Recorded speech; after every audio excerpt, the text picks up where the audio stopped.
ఆయన్ని ప్రేమిస్తే దేవుడు వాగ్దానం చేశాడు. రోమ ఏం జరిగింది? దేవుని ప్రేమించేవారు కనుక ఆయన సంకల్ప చొప్పున పిలువబడిన వారికి మేలు కలుగుటకై సమస్తము సమకూడి జరిగిస్తాడు. Oh Lord, I am your daughter, I am your son, I am giving the praise to you so that I can glorify you. You be with me, you help me out, because God has already promised that He will help you out.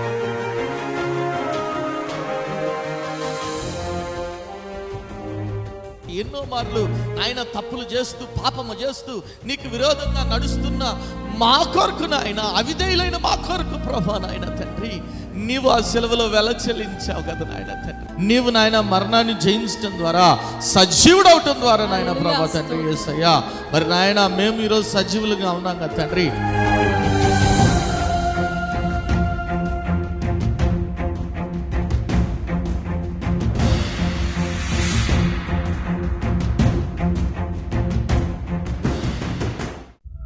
కుటుంబంలో నెమ్మది లేని స్థితిలోనున్నావా?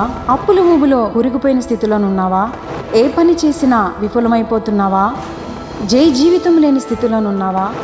అనారోగ్యంతో అల్లాడిపోతున్నావా? తాగుడు, జూదం అనే రకరకాల సాతాను బంధకాల్లో కుటుంబ సభ్యులు ఉన్నారా? కుటుంబంలో రక్షణ లేని స్థితిలోనున్నారా? అయితే మీ సమస్యల నిమిత్తమై ప్రార్థన చేయటానికి మేము సిద్ధంగా ఉన్నాం. మీ ప్రార్థన అవసరత ఏదైనా సరే మాకు తెలియజేయగలరు. El Shaddai Prayer Tower, 306 3rd floor, Eden Square, above Spar Hypermarket, beside Apollo Hospital, Secunderabad. మా ఫోన్ నంబర్ 8885013886.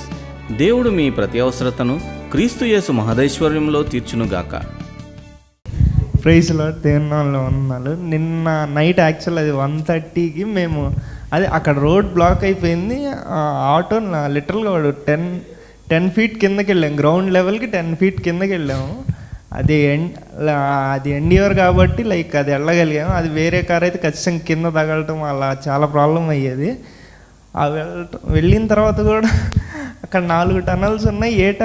ఏ టన్నల్ చూసినా అది క్లోజ్డ్ ఉంది. ఆటో మిస్ అయిపోయాడు. అక్కడి నుండే టెన్షన్ స్టార్ట్ అయిపోయింది. ఇంకా వెంటనే వదిలే అనుకొని ఏం కాదు 18 kilometers పర్లేదు, వెనక్కి వెళ్ళిపోయి అటంతా వెళ్ళిపోదాం అనుకున్నాం. బట్ ఈలోపే అన్నాము ఆ మ్యాప్లో చూసి ఇంకో రూట్ దొరికింది. అదంతా తప్పించినందుని బట్టి దేవుని. ఆటో మాయమైంది. ఎట్లా మాయమైంది ఆటో? అది తెలియదు అన్న. మిస్టరీ. అసలు అది ఆ కారు వెళ్ళే రోడ్ అయితే ఖచ్చితంగా కాదు. వాడేమో కాన్ఫిడెంట్గా వెళ్ళిపోయింది, వచ్చేయండి అని అరుస్తున్నాడు కూడా. దొరికారు బకరా అనుకున్నాడు, వచ్చేయండి అన్నాడు. దేవుడు తప్పించాడు. అందుని బట్టి దేవుని అన్నారు. మళ్ళీ ఇంకో సాక్ష్యం ఏంటంటే, నేను లాస్ట్ టైం సాక్ష్యం అది చెప్పాను కదా, అది ఆఫర్ లెటర్ కోసం వెయిట్ చేస్తున్నా అని. అది కూడా వచ్చేసింది. నేను మొన్న ఫ్రైడే కూడా ఫస్ట్ డే ఆఫీస్ జాయిన్ అయిపోయాను. నా పాత కంపెనీలో కూడా వెంటనే రిలీవింగ్ వచ్చేసింది. అన్నీ కేవలం దేవుడే జరిగిచ్చారు. ప్రే చేసిన అన్నర్లకు అందరికీ అన్నారు. గట్టిగా చెప్పలు కొడతాం.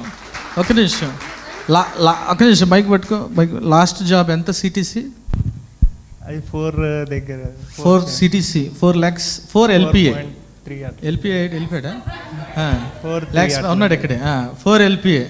ఈ బిడ్డ గురించి ఎప్పుడు ప్రార్థన చేసినా ఒకటే ప్రార్థన, ప్రభా 10 LPA రావాలి అంటే ఎంత ఎంత ఎంత హైక్ రావాలి? పర్సంటేజ్ అరౌండ్ 100% కంటే ఎక్కువ రావాలి. 120%. ఎంత ఇచ్చారు? అంతే వచ్చింది. 9.4 దగ్గర 9.4. గట్టిగా చప్పట్లు కూడా. డబల్ ద ప్యాకేజ్ ఇచ్చాడు. ఏమైనా హల్లెలూయా. 4.5 నుంచి 9.4కి వెళ్ళిపోయాడు. ఏమైనా హల్లెలూయా. ఇంకో 2 yearsలో 18 LPA వెళ్తాడు. ఏమైనా హల్లెలూయా. ఎందుకంటే ఆ బిడ్డ దేవుని పని అంటే ఎప్పుడు ఎక్కడున్నా చెప్పా కదా, రాత్రి అంతా నడిపాడు, సాయంత్రం నుంచి నడుపుతానే ఉన్నాడు. 10 feet కిందకి వెళ్ళి టెన్షన్ పడి తిప్పి నడుపుతానే ఉన్నాడు. కానీ వెంటనే వచ్చేసాడు. దేవుని పని కదా, బైబిల్ గ్రంథంలో రాయబడింది. దేవుడు అప్పగించిన పని ఎప్పుడైనా మనం నిర్లక్ష్యం చేస్తే శాపగ్రస్తులు అవుతాం. ఒకవేళ కరెక్ట్గా చేస్తే ఏమవుతాం? ఆశీర్వాదిస్తపడతాం. ఏమైనా హల్లెలూయా. ఆ బిడ్డ దేవుని పనిలో ముందుంటాడు. అంత మాత్రం కాదు, ప్రేయర్ టవర్ స్టార్ట్ చేసినప్పుడు టక్కున మెసేజ్ వచ్చింది, గూగుల్ పే. అన్న నేను చర్చ్కి ఇవ్వాలనుకుంటున్నాను, 15,000 పంపించాడు. నేను ఎవరు అడగలేదు, ఆయనే పంపించేసాడు. అంటే ఇచ్చే మనసు కూడా దేవుడు ఇచ్చాడు. చిన్న జీతం అంటే చూడండి దేవుడు ఎంతలా ఆశీర్వదించాడంటే డబల్ పోర్షన్ ఆఫ్ బ్లెస్సింగ్. ఏమైనా ఒకసారి గట్టి దేవుని స్తుతులు చెప్దాం. హల్లెలూయా. ఆ బిడ్డ జీవితంలో చేసిన దేవుడు మీ జీవితాల్లో కూడా చేస్తాడు. మీరు నమ్మితే ఆయన పనిలో చురుగ్గా పాల్గొంటే ఆటోమేటిక్గా దేవుడు చేస్తాడు. ఏమైనా ఇంకా సాక్ష్యం ఇచ్చే బిడ్డలు ఎవరున్నారా?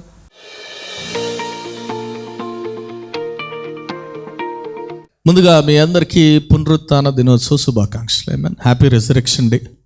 యేసుక్రీస్తు నామములో వందనాలు. మరి రెజరెక్షన్ డే, యేసుక్రీస్తు ప్రభు సజీవుడు, ఆయన పునరుత్థానుడయ్యాడు. మరి పౌలు భక్తుడు ఈ సువార్తను గురించి బైబిల్ గ్రంథం అంతటిని కూడా 3 ముక్కల్లో చెప్పాడు. మీరు చూసినట్లయితే 1 కొరింథీ 15వ అధ్యాయం మరి 1 నుంచి 4 వచనాల వరకు ఏమని రాయబడింది?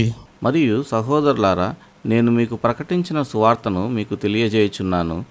మీరు దానిని అంగీకరించితిరి, దాని యందే నిలిచి ఉన్నారు. మీ విశ్వాసం వ్యర్థమైతేనే గాని నేను ఏ ఉపదేశ రూపముగా సువార్తని మీకు ప్రకటించుతునో ఆ ఉపదేశం మీరు గట్టిగా పట్టుకొని ఉన్న ఎడల ఆ సువార్త వలన మీరు రక్షణ పొందువారై ఉందురు. నాకియబడిన ఉపదేశమును మొదట మీకు అప్పగించుతని, అదేమనగా లేఖనముల ప్రకారము క్రీస్తు మన పాపముల నిమిత్తము మృతి పొందెను, సమాధి చేయబడెను, లేఖనముల ప్రకారము మూడో దినమున లేపబడెను. ఆమేన్. హల్లెలూయా. 3 విషయాలు చెప్తున్నాడు ఇక్కడ. మీరు చూసినట్లయితే పౌలు భక్తుడు లేఖనముల ప్రకారము క్రీస్తు మన పాపం నిమిత్తము మృతి పొందాడు, సమాధి చేయబడ్డాడు, 3వ దినాన తిరిగి లేపబడ్డాడు. మొత్తం బైబిల్ అంతటిని 3 మాటల్లో చెప్పాడు. ఆమేన్. హల్లెలూయా. 3 మాటల్లో చెప్పాడు బైబిల్ అంతటిని. ఆమేన్. హల్లెలూయా. చూడండి, యేసుక్రీస్తు ప్రభు ఈ లోకానికి రావటాన్ని, మరి ఆయన జన్మించడాన్ని మనం ఎంతో సంతోషంగా ఆనందంగా జరుపుకుంటాం. అవునా? దాన్నే క్రిస్మస్గా జరుపుకుంటాం. మంచిది. అయితే ఈ రెజరెక్షన్ లేకపోతే క్రిస్మస్కి విలువ లేదు, గుర్తుపెట్టుకోవాలి. ఆమేన్. హల్లెలూయా. రెజరెక్షన్, పునరుత్థానం అనేది లేకపోతే క్రిస్మస్కి విలువే లేదు. ఆమేన్. హల్లెలూయా. ఎందుకంటే యేసుక్రీస్తు ప్రభు మరణాన్ని జయించకపోతే, సమాధిని జయించకపోతే మన విశ్వాసము వ్యర్థమే. ఆమేన్. హల్లెలూయా. ఇది నేను చెప్పట్లేదు, పౌలు భక్తుడు అక్కడే చెప్తున్నాడు. చూడండి, 1 కొరింథీ 15వ అధ్యాయం 14-15 వచనాలు ఏమని రాయబడింది చదవండి. మరియు క్రీస్తు లేపబడి ఉండని ఎడల మేము చేయు ప్రకటన వ్యర్థమే, మీ విశ్వాసమును వ్యర్థమే. ఆమేన్. హల్లెలూయా. యేసుక్రీస్తు ప్రభు మరణాన్ని జయించకపోతే, యేసుక్రీస్తు ప్రభు లేపబడినట్లయితే మన విశ్వాసము వ్యర్థమే అంటున్నాడు. ఆమేన్. హల్లెలూయా. నువ్వు యేసుక్రీస్తు ప్రభు నమ్ముకోవటం వ్యర్థమే. ఆమేన్. నమ్మినారు ఒకసారి దేవుని స్తుతులు చేద్దాం. హల్లెలూయా. యేసుక్రీస్తు ప్రభుని నమ్ముకోవటం అంటే యేసయ్య పుట్టుక యందు, యేసయ్య జన్మందు విశ్వాసం ఉంచటమే కాదు కానీ, యేసయ్య ప్రభు అని ఒప్పుకోవటమే కాదు కానీ, అందుకే మనం రక్షించబడాలంటే చాలా చక్కగా రాయబడింది. ఏమని రాయబడింది? రోమీయులు రాసిన పత్రిక 10వ అధ్యాయం 9వ వచనం చూస్తే, యేసు ప్రభు అని నీ నోటితో ఒప్పుకొని దేవుడు మృతుల్లో నుండి ఆయనను లేపనని నీ హృదయమందు విశ్వసించిన ఎడల, అంటే ఫుల్ ట్రూత్ అది. ఆమేన్. హల్లెలూయా. ఫుల్ గాస్పెల్ అది. ఆమేన్. హల్లెలూయా. సంపూర్ణమైన సువార్త ఏంటి అంటే, యేసుక్రీస్తు ప్రభు నోటితో ప్రభువుని ఒప్పుకుంటే సరిపోదు, ఆయన మృతుల్లోంచి లేచాడని కూడా విశ్వసించాలి. ఆమేన్. హల్లెలూయా. ఆయన పునరుత్థానమందు విశ్వాసం ఉంచాలి. అప్పుడు మాత్రమే నీవు నిత్య జీవాన్ని పొందుకుంటావు. హల్లెలూయా. నీవు రక్షించబడతావు. చాలామంది చెప్తుంటారు, అవునండి యేసుక్రీస్తు ప్రభు కూడా ఒక దేవుడు అండి, లేదంటే యేసుక్రీస్తు ప్రభు యొక్క మరి టీచింగ్స్ని ఫాలో అయ్యేవారుగా ఉంటారు, బైబిల్ని జేబులో పెట్టుకొని తిరుగుతుంటారు, చేత్తో పట్టుకొని తిరుగుతుంటారు. మంచిదే, అయితే అవేవి కూడా నన్ను రక్షించలేవేమని. హల్లెలూయా. నీవు రక్షించబడాలంటే మాత్రం నువ్వు చేయాల్సిందల్లా 2 విషయాలు. ముందు నోటితో ఒప్పుకోవాలి యేసయ్య ప్రభుని, రెండోది దేవుడు మృతుల్లో నుంచి ఆయన్ని లేపాడని హృదయమందు విశ్వసించాలి. ఆమేన్. హల్లెలూయా. పునరుత్థానాన్ని యేసుక్రీస్తు పొందుకున్నాడని నీవు నమ్మాలి. ఆమేన్. హల్లెలూయా. పునరుత్థానము లేకపోతే, if there is no resurrection, there is no value for Christmas in our lifes. ఆమేన్. హల్లెలూయా. యేసుక్రీస్తు ప్రభు ఈ లోకంలో పుట్టి వ్యర్థమే, ఆయన పునరుత్థానం కాకపోతే. ఆమేన్. హల్లెలూయా. కాబట్టి యేసుక్రీస్తు ప్రభు యొక్క పునరుత్థానమందు మనం విశ్వాసం ఉంచినప్పుడు మాత్రమే. మీరు పోయిన గుడ్ ఫ్రైడే రోజు చెప్పారు 2వ మాట. ఏమన్నాడు ఆ దొంగ? ప్రభా, నీవు నీ రాజ్యంతో వచ్చినప్పుడు నన్ను, అంటే యేసయ్య ప్రభు అని నమ్ముతున్నాడు. అంత మాత్రమే కాదు, ఆయన తిరిగి వస్తాడు, ఆయన రాజ్యంతో వస్తాడు. చూడండి, యేసుక్రీస్తు ప్రభు శిలువలో అతనితో పాటు వేలాడుతున్నాడు. ఏ క్షణమైనా మరణించవచ్చు. 1 గంటలో అన్నా 2 గంటల్లో అన్నా మరణించవచ్చు. అయినప్పటికీ యేసయ్య మరణాన్ని జయిస్తాడని ఆ సిలువలో ఉన్న దొంగ నమ్ముతున్నాడు. ఆమేన్ హల్లెలూయా. యేసుక్రీస్తు ప్రభు యొక్క పునరుత్థానమందు విశ్వాసం ఉంచుతున్నాడు. ఆమేన్ హల్లెలూయా. అందుకే అన్నాడు యేసయ్య, నేడే నీవు నాతో కూడా పరదేశంలో నిశ్చయముగా పరదేశంలో ఉంది అన్నాడు. ఆమేన్ హల్లెలూయా. హల్లెలూయా. మన salvation is confirmed. Amen hallelujah. Confirm, అది వెయిటింగ్ లిస్ట్ లేదు, టికెట్. నీవు యేసయ్యని నమ్ముకొని యేసయ్య మరి దేవుడు యేసుక్రీస్తు ప్రభువును మృతుల్లోంచి లేపాడని నీ హృదయమందు విశ్వసిస్తే బర్త్ కన్ఫర్మ్ అయిపోయినట్టే నిత్య జీవానికి. ఆమేన్ హల్లెలూయా. అనుమానాలు అవసరం లేదు, సందేహాలు అవసరము లేదు. కాబట్టి ఈరోజు మనం యేసుక్రీస్తు ప్రభు యొక్క పునరుత్థానమందు విశ్వాసం ఉంచాలి. యేసయ్య పునరుత్థానం అయ్యేటానికి సూచన ఏంటి? మీరు చూస్తే మరి యేసయ్య సిలువ చేయబడ్డాడు, మరి 3 రోజులు గడిచిపోయింది. ఆ తర్వాత మరి ఎవరు వెళ్తున్నారు చూడండి, యేసుక్రీస్తు ప్రభు సమాధి దగ్గరికి. యోహాను సువార్త 20వ అధ్యాయం 1 వచనాలను చదవండి, ఏమని రాయబడిందో.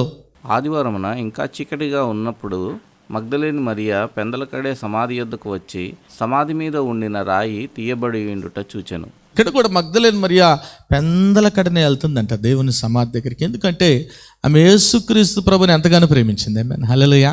యేసుక్రీస్తు ప్రభు యొక్క వాగ్దానాలు యందు విశ్వాసం ఉంచింది. ఆమేన్ హల్లెలూయా. ఆమె నమ్మింది. యేసుక్రీస్తు ప్రభు బ్రతుకున్నప్పుడు చెప్పాడు కదా, నేను మరణించి 3వ రోజు తిరిగి లేగచ్చటము అగత్యం అని చెప్పాడు. ఆమేన్ హల్లెలూయా. It is a compulsion. అయినా నేను ఖచ్చితంగా 3వ రోజు లెగుస్తానని చెప్పాడు యేసుక్రీస్తు ప్రభు. అది నమ్మింది కాబట్టి మగ్దలేని మరి యేసుక్రీస్తు ప్రభు సమాధి దగ్గరికి వెళ్ళిందంట. చదవండి, నీకేం రాయబడింది త్వరగా. గనుక ఆమె పరిగెత్తుకొని సీమోను పేతురు వద్దకు యేసు ప్రేమించిన ఆ మరియొక్క శిష్యుని వద్దకు వచ్చి ప్రభువును సమాధి నుండి ఎత్తుకుపోయిరి, ఆయనను ఎక్కడ ఉంచిరో ఎరుగుమని చెప్పెను. కాబట్టి పేతురును ఆ శిష్యుడును బయలుదేరి సమాధి యొద్దకు వచ్చిరి. వారిద్దరును కూడి పరిగెత్తుచుండగా ఆ శిష్యుడు పేతురు కంటే త్వరగా పరిగెత్తి ముందుగా సమాధి యొద్దకు వచ్చి వంగి నారబట్టలు పడియుండుట చూచెను, గాని అతడు సమాధిలో ప్రవేశింపలేదు. అంతటా సీమోను పేతురును అతని వెంబడి వచ్చి సమాధిలో ప్రవేశించి నారబట్టలు పడియుండుటయు ఆయన తల రుమాలు నారబట్ట యొద్ద ఉండక వేరుగా ఒక చోట పెట్టబడి ఉండుటయు చూచెను. అప్పుడు మొదట సమాధి యొద్దకు వచ్చిన ఆ శిష్యుడు లోపలికి పోయి చూచి నమ్మెను. ఆయన మృతులలో నుండి లేచుట అగత్యమను లేఖనము వారింకను గ్రహింపరైరి. ఆమేన్. ఒకసారి గడి దేవుని స్తుతులు చెప్దాం. హల్లెలూయా. మీరు చూసినట్లయితే మరి యూదుల సాంప్రదాయం ప్రకారం మరణించిన తర్వాత వారిని బట్టల్లో చుట్టి ఆ సమాధిలో పెడతారు. అయితే ఆ నారబట్టలు అక్కడే పడి ఉన్నాయి, సమాధి ఖాళీగా ఉంది. ఆమేన్ హల్లెలూయా. ఈ సమాధి ఖాళీగా ఉండటమే దేనికి సూచనగా ఉందంటే యేసుక్రీస్తు ప్రభు సజీవుడనే దానికి సూచనగా ఉంది. యేసుక్రీస్తు ప్రభు పునరుత్థానుడయ్యాడనే దానికి సూచనగా ఉంది. ఆమేన్ హల్లెలూయా.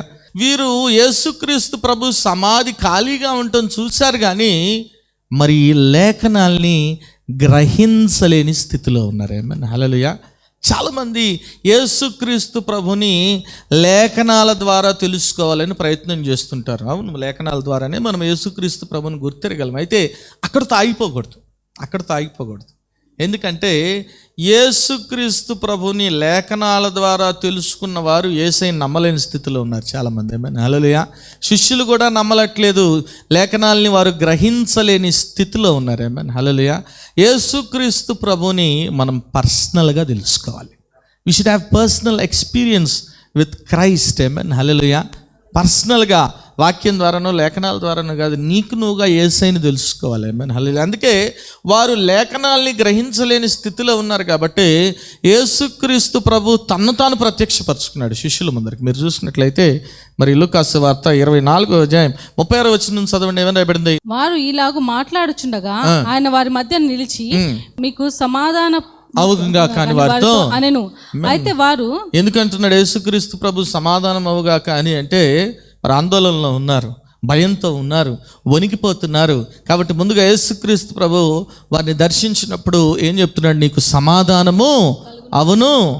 ఆమేన్ హల్లెలూయా. ఈ లోకంలో ఎవరు కూడా మనం సమాధానం లేరు, గుర్తుపెట్టుకోవాలి. ఆమేన్ హల్లెలూయా. ఎందుకంటే ఆయన పేరే సమాధానకర్తయగు అధిపతి, హీస్ ప్రిన్స్ ఆఫ్ పీస్. అందుకనే చెప్తున్నాడు, మీకు సమాధానము అవును కాక ఆమేన్ హల్లెలూయా. ఆ తర్వాత ఏం చెప్తున్నాడు చూడండి అయితే త్వరగా. వారు దిగులు పడి భయక్రాంతులై భూతము తమకు కనబడనని తలంచిరి. అప్పుడు ఆయన, మీరెందుకు కలవరపడుచున్నారు? మీ హృదయములలో సందేహములు పుట్టనేలా? నేనే ఆయనను అనుటకు నా చేతులను నా పాదములను చూడుడి, నన్ను పట్టి చూడుడి, నాకున్నట్టుగా మీరు చూస్తున్న ఎముకలను మాంసమును భూతమునకు ఉండవని చెప్పి. చూడండి, యేసుక్రీస్తు ప్రభు తన్ను తాను కనపరుచుకుంటే ఏమంటున్నారు వాళ్ళు? సమాధానం కాస్తా పోయి భయంతో వణికిపోతున్నారు. అమ్మో భూతం అండి అంటున్నారు. చూడండి ఏమన్నా యేసయ్యను భూతం అంటున్నారు. ఏమన్నా హల్లెలూయా. ఎందుకంటే వారి లేఖనాల్ని గ్రహించలేని స్థితిలో ఉన్నారు. ఏమన్నా హల్లెలూయా. యేసయ్య ఎంత స్పష్టంగా చెప్పాడా? మీరు చూడండి మత్తయి సువార్త 16వ అధ్యాయంలో, అప్పటి నుండి తాను యెరూషలేమునకు వెళ్ళి పెద్దల చేతను ప్రధాన యాజకుల చేతను శాస్త్రుల చేతను అనేక హింసలు పొంది చంపబడి మూడవ దినమున లేచుట అగత్యమని యేసు తన శిష్యులకు హల్లెలూయా చాలా స్పష్టంగా చెప్పాడు. యేసుక్రీస్తు ప్రభువయ్య నేను మూడో దినాన లెగుస్తానని అంత స్పష్టంగా చెప్పినప్పటికీ వారు నమ్మలేని స్థితిలో ఉన్నారు. ఆమేన్ హల్లెలూయా. యేసుక్రీస్తు ప్రభు పునరుత్థానుడై తన్ను తాను కనపరుచుకొని ఎరబాయ్ సమాధానం అవునుగాక అంటున్నా కానీ ఏ భూతం అంటున్నారు. ఆమేన్ హల్లెలూయా. వెంటనే ఏమంటున్నాడు యేసయ్య? భూతానికి ఇట్లున్నట్టు చేతులు కాళ్ళు ఉండవు ఆయన నేను భూతాన్ని కాదు, నేనే నాయన, కావాలంటే నా చేతులు చూసుకోండి, పరీక్షించుకోండి. ఇంకో ఆయన కూడా సందేహించాడు కదా, ఆయన పేరే మారిపోయింది. ఆయన పేరు డౌటింగ్ తోమా అని పెట్టి పారేశారు. మన హల్లెలూయా. ఆయన చేతుల గాయాల్లో వేళ్ళు పెడితేనే కానీ కదా సందేహం అవసరం లేదు. ఏమన్నా హల్లెలూయా. వాళ్ళు సందేహములతో ఉన్నారు, భయాలతో ఉన్నారు. యేసుక్రీస్తు ప్రభు తనను తాను కనపరుచుకున్నాడు. ఆ తర్వాత ఏమన్నా బిడ్డను చదవండి, త్వరగా చదవండి. చేతులను పాదములను వారికి చూపెను. అయితే వారు సంతోషం చేత ఇంకను నమ్మక ఆశ్చర్యపడుచుండగా ఆయన, ఇక్కడ మీ యొద్ద ఏమైనా ఆహారం కలదా అని వారిని అడిగెను. చూడండి అక్కడ 2 రియాక్షన్స్ కనబడుతున్నాయి. సంతోషం ఉందంట, నమ్మక ఆశ్చర్యపడు. సంతోషం ఉంది, నమ్మకం లేదా ఆశ్చర్యం ఉంది. అంటే ఒక పక్క సంతోషం ఉంది, ఇంకో పక్క ఎక్కడో డౌట్ కొడుతుంది. ఏసయ్య కనబడ్డాడు, ఎంత సంతోషం. ఏసయ్య సాధారణ భయం అవుతుందో, పక్క వణుకుపోతున్నావు. సంతోషంలో సందేహం ఎట్టొస్తుంది నాకు అర్థం కాలే. ఆమేన్ హల్లెలూయా. నువ్వు నమ్మితే నువ్వు ఎప్పుడు సంతోషంగానే ఉండాలి, అపనమ్మిక ఉండటానికి వీలు లేదు. 2 రియాక్షన్స్ కనబడుతున్నాయి. ఇంకా వాళ్ళు లేఖనాల్ని గ్రహించలేని స్థితిలో ఉన్నారు. అప్పుడు యేసుక్రీస్తు ప్రభు ఒక పని చేస్తున్నాడు. చూడండి 45వ వచనంలో చాలా చక్కగా రాయబడింది, చదవండి. అప్పుడు వారు లేఖనములు గ్రహించున్నట్లుగా మనస్సును తెరచి. ఏం తెరిచాడంటండి? మనస్సు. ఏం తెరిచాడు? మనస్సు. సో ఈరోజు నీవు లేఖనాలు గ్రహించాలంటే ఏం తెరవబడాలి? మనస్సు. సో ఎట్లా చదవాలి మనం బైబిల్ గ్రంథాన్ని? మనస్సు పెట్టి చదవాలి. హల్లెలూయా కదా. చాలామంది ఎట్లా చదువుతుంటారు, నేను కూడా చిన్నప్పుడు మరి ఎప్పుడు చదువుతుంటా. మరి మా ఇంట్లో 2వ లైన్లో కన్నవారితో 2వ లైన్లో ఉన్నప్పుడు పొద్దున్నే 5:30 లేచి నాయన 2 ఒకటి 2, 2 4, 2 3 6, 2 4 5 ఒకట్లే. మా ఇంట్లోనేమో నాకు టార్చరు, అందరికీ టార్చర్. వాడు చూడరా పొద్దున్నే 5:30 6 లేచి చదువుతున్నాడు, మీరేమో గొరకబెట్టి నిద్రపోతున్నారు, లేండి చదవండి. ఓరి నాయన, వీడి వల్ల మనకి ఏంది తిట్లు పడుతున్నాయి అని చెప్పి ఒకసారి వాడు ప్రోగ్రెస్ కార్డు తీసుకొస్తే అన్ని సున్నాలే. చూడమ్మా పొద్దున్నే లేచి చదువుతున్నాడు అన్న మొత్తం సున్నాలే ఉన్నాయి చూడు. అంటే ఏం చేస్తున్నాడు? బట్టి పెట్టి చదువుతున్నాడు. ఏదో నేను మేల్కొని ఉన్నాను రబాయ్ అని అందరు చదువుతున్నాడు, ఆ చందులో ఉన్న వాళ్ళందరికి. కానీ మనస్సు పెట్టి చదవట్లేదు. ఆమేన్ హల్లెలూయా. ఈరోజు నీకు దేవుని వాక్యము లేఖనాలు అర్థం కావాలంటే నీ మనస్సు తెరవబడాలి. నీ మనస్సు తెరవబడినప్పుడు మాత్రమే నీవు లేఖనాల్ని గ్రహించగలిగిన స్థితిలో ఉంటావు. ఏమన్నా నమ్మినారు? ఒకసారి దేవుని స్తుతులు చెప్దాం. హల్లెలూయా. అందుకే యేసుక్రీస్తు ప్రభు ఏం చేస్తున్నాడంట? వారి మనస్సు తెరచి. చూడండి ఈ వాక్యము మర్మమై ఉంది. ఆమేన్ హల్లెలూయా. దేవుని వాక్యము మర్మం, ఇది నీకు అర్థం కాదు. It should be revealed unto you. ఆమేన్ హల్లెలూయా. అది నీకు బయలుపరచబడాలి. అది బయలుపరచబడాలంటే నీవు మనస్సు పెట్టి చదవాలి. ఆమేన్ హల్లెలూయా. నీవు మనస్సు పెట్టి చదివితే ఒక వాక్యం నువ్వు 10 రోజులు చదివితే 10 అర్థాలు తెలుస్తాయి నీకు. ఆమేన్ హల్లెలూయా. ఒకే వాక్యం, ఒకే వచనం, ఒకే వచనం నువ్వు 10 రోజులు చదివితే 10 అర్థాలు దేవుడు నీకు బయలుపరుస్తాడు. ఆమేన్, హల్లెలూయా. ఆత్మ నీకు బయలుపరుస్తాడు, పరిశుద్ధాత్మ దేవుడు నీకు బయలుపరుస్తాడు. వారు లేఖనాలు గ్రహించలేని స్థితిలో ఉన్నారు కాబట్టి యేసుక్రీస్తు ప్రభు వారి మనస్సును తెరిచేలా లేఖనాల గురించి బోధించినట్లు మనం చూస్తాం. ఆమేన్, హల్లెలూయా. చూడండి, శిష్యులు యేసుక్రీస్తు ప్రభు ప్రత్యక్షంగా కనబడే వరకు నమ్మలేని స్థితిలో ఉన్నారు. ఎందుకంటే వారు లేఖనాల్ని గ్రహించలేని స్థితిలో ఉన్నారు. ఆమేన్, హల్లెలూయా. బైబిల్ గ్రంథంలో ఇంకో వ్యక్తి కూడా మరి ఈ లేఖనాలు గ్రహించలేని స్థితిలో ఉన్నాడు. ఆయన లేఖనాల్ని గ్రహించలేదు కాబట్టి స్టెఫన్ని రాళ్ళతో కొట్టేటప్పుడు ఏం చేశాడు? సమ్మతించాడు. అంత మాత్రమే కాదు, యేసుక్రీస్తు ప్రభు యొక్క శిష్యులని మరి చంపటానికి తాకీదు తీసుకొని దమస్కుకు ప్రయాణం అవుతున్నాడు.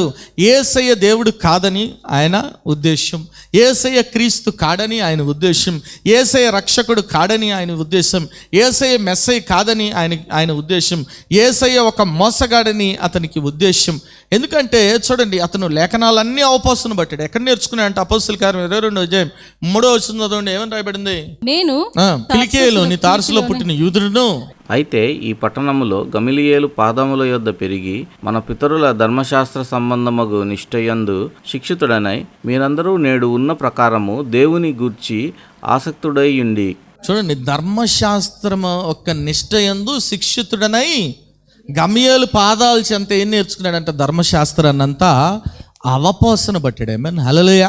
ధర్మశాస్త్రం అంతా అవపోసన పట్టిన వ్యక్తి యేసుక్రీస్తు ప్రభు మరణించి 3వ దినాన్ని తిరిగి లేస్తాడని నమ్మలేని స్థితిలో ఉన్నాడు. ఆమేన్, హల్లెలూయా.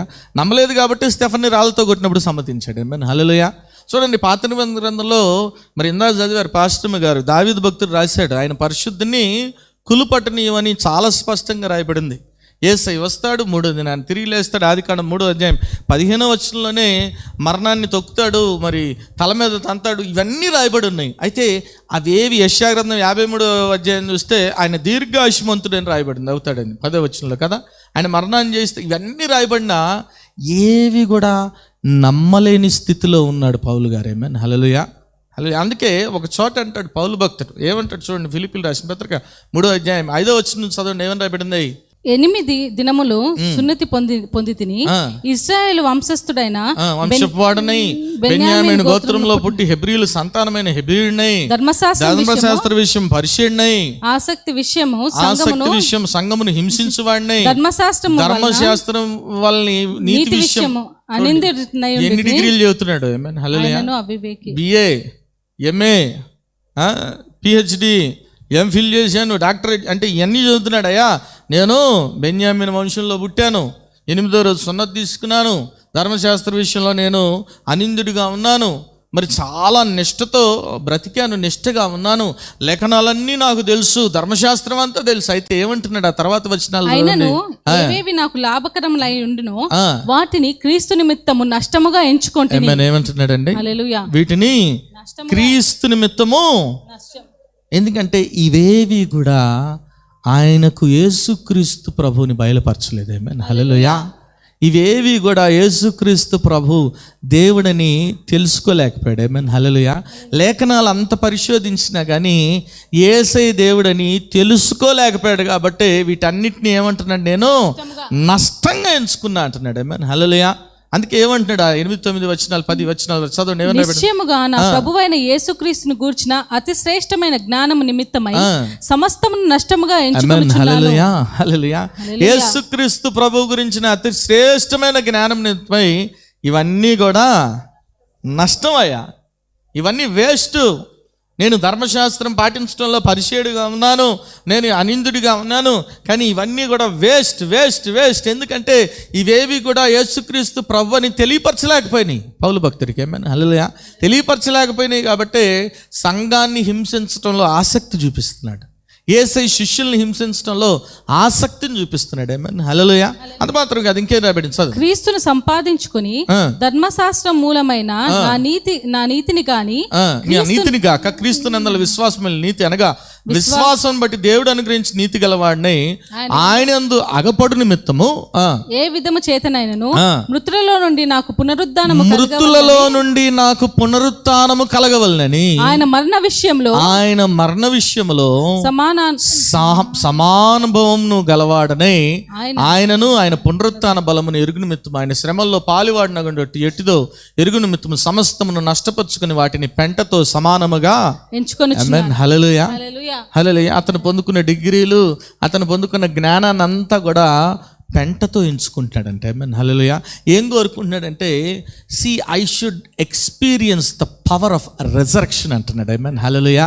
పునరుత్థాన బలము, పునరుత్థాన శక్తిలో నేను సమానుభవం గలవాడినై ఉండాలని కోరుకుంటున్నాడు. ఆమేన్. హల్లెలూయా.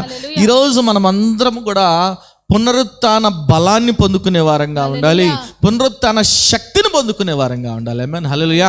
We should experience the power of resurrection. ఆమేన్. హల్లెలూయా. కాబట్టి దేవుని శక్తి, పునరుత్థాన శక్తిని మనం పొందుకునే వారంగా ఉండాలి. అంతేగాని చాలా మంది చెబుతుంటారు, ఏమండి నేను లేఖనాలు 10 సార్లు, బైబిల్ 10 సార్లు చదివా, 20 సార్లు చదివా, 30 సార్లు చదివా, 50 సార్లు. మంచిదే చదివితే, కానీ నీలో మార్పు రాకపోతే నువ్వు బైబిల్ 100 సార్లు చదివిన ఉపయోగం లేదు. ఆమేన్. హల్లెలూయా. హల్లెలూయా. 100 సార్లు చదివిన ఉపయోగము లేదు.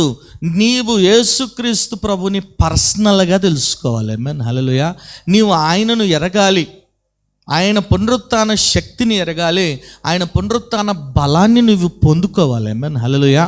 అప్పుడు మాత్రమే నీలో మార్పు ప్రారంభమవుతుంది. అందుకే పౌలు భక్తుడు అంటాడే, నేను ఇవన్నీ తెలుసుకున్నా కానీ ఇవన్నీ వేస్ట్, ఇవన్నీ వ్యర్థం, ఇవన్నీ నష్టం. ఎందుకంటే ఇవేవి కూడా నాకు యేసుక్రీస్తు ప్రభు పునరుత్థాన బలాన్ని గురించి నాకు తెలియపరచలేదు. ఆమేన్. హల్లెలూయా. ఈరోజు నీవు యేసుక్రీస్తు ప్రభు యొక్క పునరుత్థానాన్ని గ్రహించే వాడవుగా ఉండాలి, ఆయన పునరుత్థాన శక్తిని పొందుకునే వాడవుగా ఉండాలి. ఆమేన్. హల్లెలూయా. నమ్మినవారు ఒకసారి దేవుని స్తుతులు చెప్దాం. హల్లెలూయా. ప్రార్థన చేసుకుందాం. నాయన స్తోత్రం ప్రభా, పరిశుద్ధుడా, ప్రేమగల తండ్రి, దయగల దేవా, నీకే వందనాలు ప్రభా. వాక్యం ద్వారా నాయన మీరు మాట్లాడిన విధానానికి నీకే వందనాలు తెలియజేస్తున్నాం ప్రభా. అవును తండ్రి, నాయన ప్రభా, నీవు నాయన సజీవుడు నాయన ప్రభా. యేసయ్యా, మరణాన్ని జయించిన దేవుడు నాయన, మరణాన్ని నిరర్ధకం చేసిన దేవుడు నాయన. ఓ మరణమా నీ ముల్లెక్కడా, సమాధి నీ విజయం ఎక్కడా అన్నారు కదా నాయన ప్రభా. తండ్రి యేసయ్యా, నాయన నీవు మరణాన్ని జయించడమే కాదు, ఎవరైతే నీ పునరుత్థానమందు విశ్వాసం ఉంచుతారో వారు కూడా మరణాన్ని జయిస్తారు కదా నాయన ప్రభా. ఇక్కడున్న ప్రతి ఒక్క బిడ్డ మరణాన్ని జయించును గాక నాయన ప్రభా. తండ్రి, ప్రతి ఒక్క బిడ్డ పరలోక భాగ్యాన్ని పొందుకొందురు గాక నాయన ప్రభా. ప్రతి ఒక్క బిడ్డ కూడా నిత్య జీవాన్ని పొందుకొందురు గాక నాయన ప్రభా. తండ్రి, మీరే అటు కృపద ఇచ్చేయండి, వాక్యాన్ని మీరే నీరు కట్టి ఫలింపు చేయండి. ప్రతి ఒక్క బిడ్డ కూడా వాక్యానుసారం జీవించి ఫలించండి, కొమ్మల వల్ల ఉండి కృపద ఇచ్చేయమని, ప్రతి ఒక్క బిడ్డను దీవించి ఆశ్రయించమని యేసు నామమున పెట్ట వేడుకొని ప్రార్థిస్తున్నాము తండ్రి. ఆమేన్. యేసుక్రీస్తు ఘనమైన నామంలో మీ అందరికీ శుభములు. ఈ వారం బైబిల్ క్విజ్ ప్రశ్నలు యెషయా గ్రంథం నుండి. మొదటి ప్రశ్న, ఆనందధ్వని చేయమని దేనితో చెప్తున్నారు? ప్రశ్న మరొక్కసారి, ఆనందధ్వని చేయమని దేనితో చెప్తున్నారు? రెండవ ప్రశ్న, దేనిని బట్టి మనం అమ్మబడ్డాం? ప్రశ్న మరొక్కసారి, దేనిని బట్టి మనం అమ్మబడ్డాం? మూడవ ప్రశ్న, ఏవి ఎడారులుగా చేయబడును? ప్రశ్న మరొక్కసారి, ఏవి ఎడారులుగా చేయబడును? ఈ ప్రశ్నలకు గల సమాధానాలు స్క్రీన్పై చూపిస్తున్న నంబర్కు పంపగలరు. గత వారం బైబిల్ క్విజ్ ప్రశ్నలకు సమాధానాలు. మొదటి ప్రశ్నకు జవాబు, సైన్యములకు అధిపతియగు యెహోవా, యెషయా 54:5. రెండో ప్రశ్నకు జవాబు, భీతి, యెషయా 54:14. మూడో ప్రశ్నకు జవాబు, పొలములోని చెట్లన్నీయు, యెషయా 55:12. ఈ వారం బైబిల్ క్విజ్ విజేత అరుణ గారు ఫ్రమ్ సకినేటిపల్లి. మరి ఎవ్రీ మండే మరి ఆశ్చర్యకరైన యేసు అనే టీవీ ప్రోగ్రామ్ జరుగుతుంది. మరి ఆరాధన ఛానల్లో ఎవ్రీ మండే ఈవినింగ్ 6 o'clock వస్తుంది. మరి చూడండి, ఇతరులకి పరిచయం చేయవలసిందిగా ప్రభు నామపేట మనం చేసుకున్నాను. అదే రీతిగా మరి యూట్యూబ్, ఫేస్బుక్ ఛానల్లో కూడా మరి ఇప్పటి వరకు అనేక ప్రోగ్రామ్స్ జరిగినాయి, మీరు చూడొచ్చు, వాచ్ చేయొచ్చు. మరి చూడండి, బలపడండి, పరిశుద్ధాత్మను పొందుకోండి. ఆమేన్.